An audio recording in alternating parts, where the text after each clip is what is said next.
असणार आहे। सुधीर साळवींकडे परत एकदा जाऊया। सुधीर भाऊ, एकच मिनिट या, एक प्रश्न आहे तुमच्यासाठी।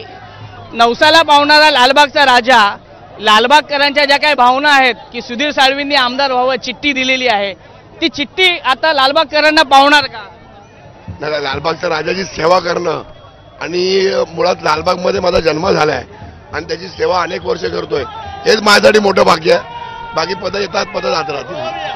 आमदारकीची इच्छा आहे, इच्छा महत्वाकांक्षा असणं काय चुकीचं नाही आहे, परंतु लालबागच्या राजाची म्हणजे लालबागच्या इथे माझा जन्म झाला आणि आज तो राजा माझ्याकडनं सेवा करून घेत आहे आणि एवढी कार्यकर्त्यांची फौज सोबत आहे, याच्यातच समाधान आहे। 2024 ला सुधीर साळवी लालबाग राजाचे मानद सचिव असतीलच, परंतु आम्हाला आमदार म्हणून पाहायला मिळतील का?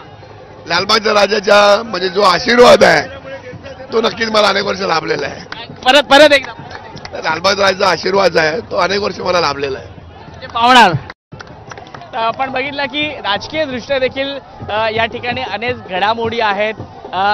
आपण अनंत अंबानींशी बातचीत करण्याची एक प्रयत्न करूया, त्यांच्याशी एकदा त्यांना विनंती करूया।